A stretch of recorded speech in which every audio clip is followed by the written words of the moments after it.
उसी के उपलक्ष्य में मैं आपके समक्ष एक कविता प्रस्तुत कर रहा हूँ जिसका शीर्षक है जला रहे हो जंगल अपना। तो कुछ पर्यावरण पे कि जंगल हवा पानी कितने जरूरी है हमारे लिए और इनके नुकसान से हमें क्या क्या हो सकता है और भविष्य में हम क्या क्या भुगतने के लिए तैयार रहें। जला रहे हो जंगल अपना, आने वाली पीढ़ी को हवा दे पाओगे क्या? जला रहे हो जंगल अपना, आने वाली पीढ़ी को हवा दे पाओगे क्या? जला रहे हो जंगल अपना, आने वाली पीढ़ी को पानी दे पाओगे क्या? जला रहे हो जंगल अपना, आने वाली पीढ़ी को फल फूल दे पाओगे क्या?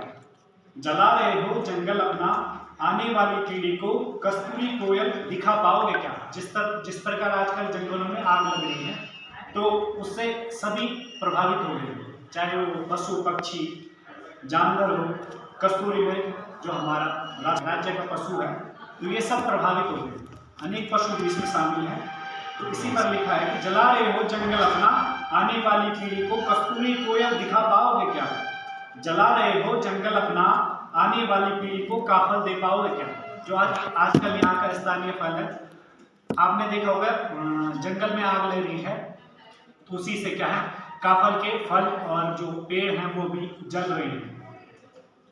जला रहे हो जंगल अपने, जला रहे हो जंगल अपना, आने वाली पीढ़ी के लिए जड़ी बूटी बचा पाओगे क्या? अनेक वनस्पतियों को भी इससे नुकसान हो रहा है। तो इसी पर लिखा है कि जला रहे हो जंगल अपना, आने वाली पीढ़ी के लिए जड़ी बूटी बचा पाओगे क्या? जला रहे हो जंगल अपना, पशुओं को चारा खिला पाओगे क्या? जो लोग गांव से हैं वो जानते होंगे कि आजकल जो आग लग रही है तो उसके लिए चारा कहाँ से लाएंगे, क्योंकि जंगलों में तो आग लग जाती है और बहुत कम होता है कि हम मतलब घास को बचा के रखते हैं। तो आजकल वो पशुओं को मतलब चारा कहाँ से खिला पाएंगे। विशेष तौर पर घास होती है जो जंगलों से हमें प्राप्त होती है, हरी घास तो बहुत कम होती है क्योंकि ग्रीष्मकाल है और ज़्यादातर निर्भर हम सूखी घास पर रहते हैं। तो वो भी जला दोगे तो हम पशुओं को चारा कहाँ से खिला पाएंगे। जला रहे हो जंगल अपना, किसी का घर फिर से बसा पाओगे क्या?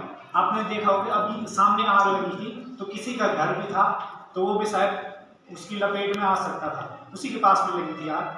तो उसी पर लिखा है कि जला रहे हो जंगल अपना, किसी का घर फिर से बचा पाओगे क्या?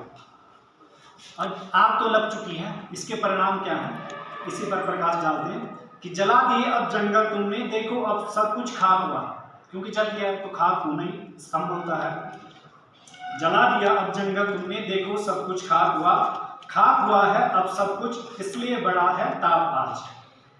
अब जंगलों में आग लगी है, पहाड़ों में उत्तराखंड हिमाचल और नीचे मैदानी इलाकों में बड़ा है ताप 43 डिग्री और दिल्ली में कम से कम 50, राजस्थान में 55 के करीब पहुंचा है। और यही स्थिति रही तो हमें वो देखने को 60 और 70 के लगभग भी मिलेगा। और आप इसका अनुमान लगा सकते हैं कि इसका असर क्या होगा।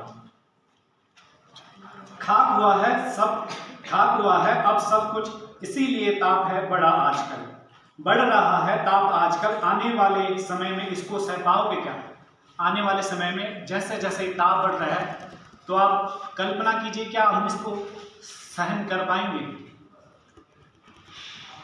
जला रहे हो जंगल अपना, आने वाली पीढ़ी को हवा दे पाओगे क्या? क्योंकि पेड़ पौधे नहीं रहेंगे तो हवा निश्चित ही नहीं